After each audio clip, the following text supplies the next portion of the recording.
diisi ditemani oleh mahasiswa PPL dari Universitas Sanata Dharma, dan saya yakin ini akan untuk menambah motivasi kita, motivasi kalian terutama dalam mempelajari ekonomi, dalam mengikuti pembelajaran di masa pandemi ini. Dan untuk kali ini langsung saja Pak Tri akan menyampaikan materi selanjutnya setelah kemarin kita banyak bicara tentang uang, yaitu bank sentral. Dan kali ini kita akan saja memasuki pokok bahasan baru, yaitu pelaku ekonomi dalam sistem perekonomian Indonesia. Lagi pelaku ekonomi dalam sistem perekonomian Indonesia. Kalau di semester dulu kita pernah juga mempelajari apa itu pelaku ekonomi, itu dulu kita mengenal ada rumah tangga konsumen, ada rumah tangga produsen, dan juga ada rumah tangga pemerintah. Nah, kali ini kita bicara dari segi yang lain, yaitu pelaku ekonomi dalam sistem perekonomian Indonesia, yaitu sama juga pelaku ekonomi, tapi di sini adalah badan usaha yang ada di Indonesia. Nah, langsung saja di perekonomian Indonesia, sistem perekonomian yang berlaku di Indonesia itu ada 3 pelaku ekonomi, yaitu menurut Undang-Undang Dasar 1945 pasal 33, di situ disebutkan bahwa ada 3 pelaku, yaitu BUMN, BUMS, dan koperasi. Nah, masing-masing akan kita jelaskan satu persatu. Yang pertama yaitu badan usaha milik negara. Apa itu BUMN?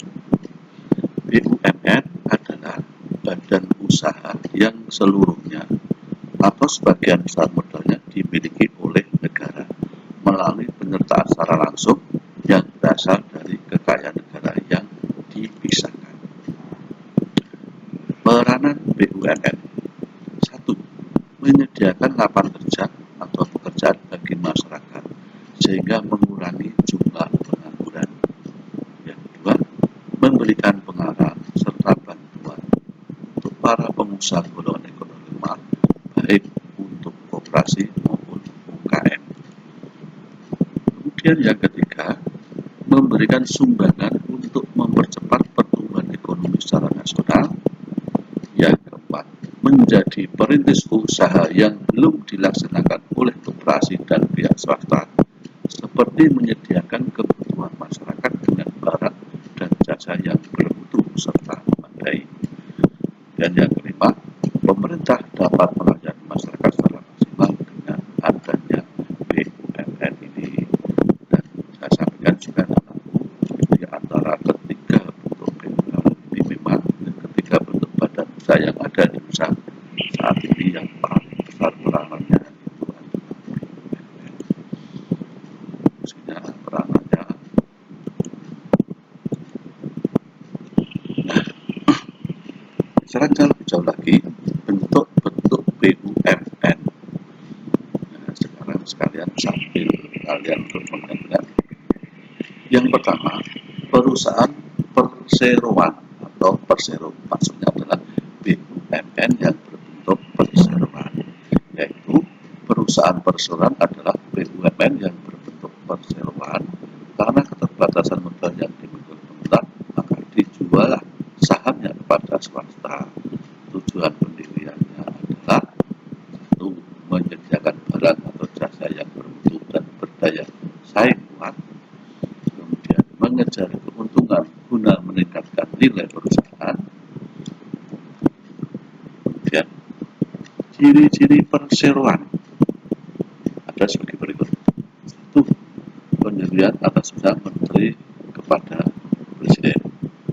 Jadi kalau mau memberikan perseroan ini adalah diusulkan oleh menteri kepada presiden. Kemudian yang kedua, status hukumnya yaitu dalam bentuk badan hukum atau lembaga, yaitu berdasarkan kitab undang-undang perdagangan dan peraturan pemerintah pendirian usaha.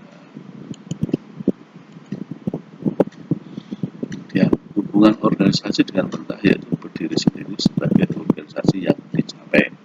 Jadi yang keempat, kepemilikan atau penguasaan oleh pemerintah dapat sepenuhnya atau sebagian yang dapat diketahui melalui kepemilikan saham secara keseluruhan dan merupakan kekayaan negara yang dipisahkan. Yang selanjutnya, modal terdiri dari saham dan dapat diperjualbelikan di pasar modal. Yang selanjutnya, RUPS itu adalah rapat umum pemegang saham memegang kekuasaan tertinggi. BUMN atau perusahaan ini dipimpin oleh direksi. Tujuan aja adalah untuk mencari keuntungan atau laba. Hubungan usaha diatur menurut hukum perdata, status pegawainya adalah pegawai swasta. Ciri-ciri BUMN yang berbentuk perseroan atau berbentuk PT. Contohnya, kalau kalian mau lebih jelas, BUMN yang berbentuk PT itu banyak sekali sekarang. Kalau di total ada 120-an BUMN. Misalkan dari yang bergerak di bidang perbankan saja, BNI, BRI, kemudian apalagi ya, yang Bank Mandiri, itu sebenarnya dulunya itu adalah perusahaan milik negara, tapi sekarang sudah berbentuk perseroan. Status pegawainya itu ya pegawai perusahaan negara, pegawai negeri, tapi itu dikelola seperti swasta. Artinya kita itu bisa memiliki saham PT BRI, PT Garuda, PT BNI, PT Kereta Api, dan lain sebagainya. Itu contoh dari BUMN yang berbentuk perseroan. Kemudian bentuk yang kedua, BUMN yang kedua adalah perusahaan umum atau perum. Perum adalah BUMN yang seluruh modalnya dimiliki oleh negara dan tidak terbagi atas saham. Dan bedanya dengan yang tadi, yang perseroan. Kalau perseroan dari kata seru artinya saham, itu modalnya terdiri dari saham-saham. Kalau perusahaan umum perum, ini modalnya seluruhnya dimiliki oleh negara dan tidak terbagi atas saham.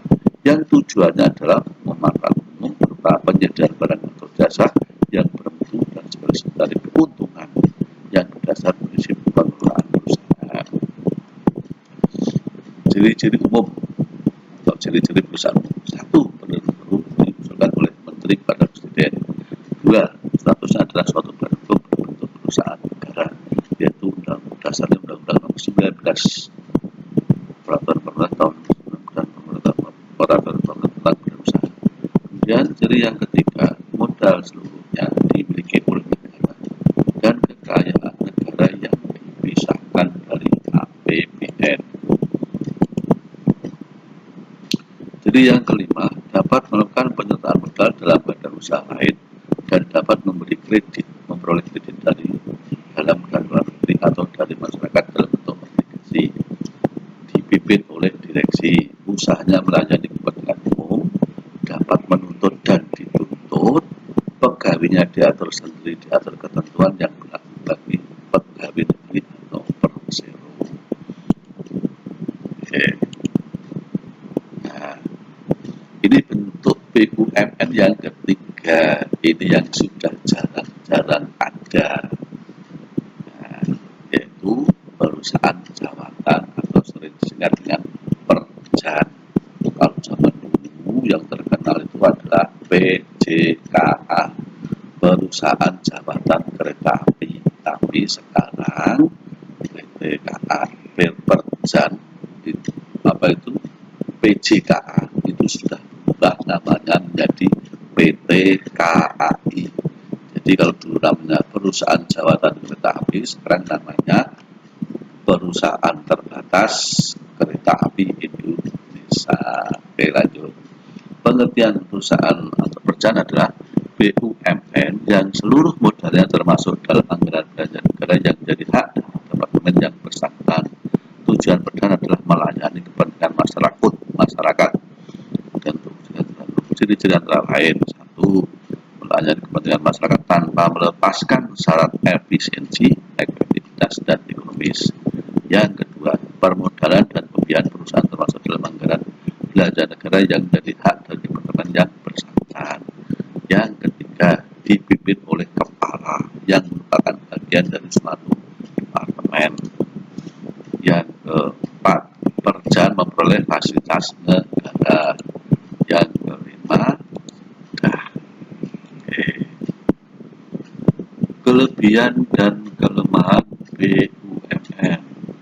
Kelebihannya, satu, berusaha pada sektor-sektor yang menguasai hajat hidup orang banyak. Yang kedua, menyediakan barang dan jasa publik untuk kesejahteraan masyarakat. Yang ketiga, memantau keberadaan usaha lainnya supaya dapat berusaha lebih baik. Kelemahan BUMN yaitu satu, kewaspadaan BUMN bertujuan memberi layanan kepada masyarakat seolah-olah BUMN tidak perlu efisiensi dalam pengelolaannya. Dua, maju mundurnya BUMN tergantung dari niat baik para penentu kebijakan pada BUMN. Lambat dalam mengambil keputusan, itu kelemahannya. Setelah BUMN, kita lanjutkan pelaku ekonomi yang kedua, yaitu BUMS, Badan Usaha Milik Swasta, perusahaan swasta. Banyak sekali ya. BUMS itu adalah badan usaha yang modalnya dimiliki oleh swasta. Kalian nanti bisa melihat badan usaha milik swasta. Kemudian peranan BUMS, satu, membantu pemerintah dalam mengelola dan mengusahakan kegiatan ekonomi yang tidak ditangani oleh pemerintah. Yang kedua, membantu pemerintah dalam usaha memperbesar penerimaan penghasilan negara melalui pembayaran pajak dan devisa non migas. Contoh BUMS ini paling banyak. PT Pupuk Kaltim ini sudah berbentuk perseroan. PT XL TBK, TBK itu terbuka, Indosat TBK terbuka, artinya TBK itu dia sudah boleh menjual saham di bursa efek. Jadi kalian yang punya uang bisa membeli saham PT Indosat, sahamnya XL, sahamnya Pupuk Kaltim, adanya di bursa efek. Lanjut, bentuk-bentuk BUMS, satu, perusahaan perseorangan yang paling banyak jumlahnya. Ciri-ciri perusahaan perseorangan, satu, dimiliki oleh perseorangan. Dua, pengelolaan terbatas atau sederhana. Tiga, modal tidak terlalu besar. Empat, kelangsungan hidup usaha tergantung pada pemilik perusahaan. Silakan kalau Anda baca di buku yang lain, mungkin ciri-cirinya sudah hanya di empat, mungkin banyak. Silakan. Jadi perusahaan pokoknya intinya perusahaan hanya dimiliki oleh satu orang. Yang kedua, bentuk BUMS yang kedua yaitu firma partnership. Firma adalah persekutuan dua orang atau lebih yang menjalankan perusahaan menggunakan nama bersama dan membagi hasil yang didapatkan dari perusahaan. Kemudian yang ketiga, bentuk BUMS yang ketiga, ini yang termasuk agak jarang-jarang ada CV, Commander Venture. Sebetulnya CV ini adalah untuk mengatasi kelemahan dari firma tadi ya, dari firma. CV atau biasa disebut persekutuan komanditar adalah persekutuan atas dasar kepercayaan. Kelebihan PCV ini adalah pimpinan perusahaan dapat terdiri dari satu orang atau lebih, menggunakan akta autentik, maksudnya secara lisan dan tertulis. Kebutuhan akan modal lebih mudah untuk terpenuhi. Kekayaan pribadi dipisahkan dari kekayaan perusahaan. Kelemahan CV dapat terjadi selisih paham antar pemilik. Sekutu komanditar tidak menjalankan usaha perusahaan. Ciri-ciri CV, tapi sebenarnya CV ini sudah termasuk yang bagus daripada yang berbudi, karena ada pemisahan tanggung jawab, ada yang persero aktif, ada yang persero tidak aktif, itu di CV. Yang keempat, perseroan terbatas atau PT adalah merupakan suatu kumpulan modal yang diberi hak dan diakui oleh hukum untuk mencapai tujuan tertentu, biasanya mencari keuntungan. PT merupakan bentuk perusahaan di mana perolehan modalnya berasal dari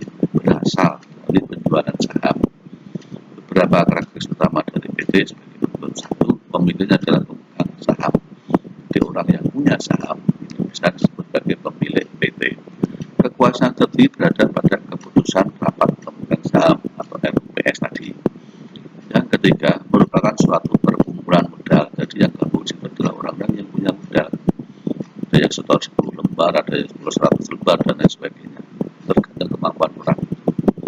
Yang keempat, dalam rapat pemegang saham, setiap satu lembar saham yang dimiliki berarti satu suara. Yang kelima, berujar mencari laba yang sebesar-besarnya. Kelemahan dan kelebihan BUMS.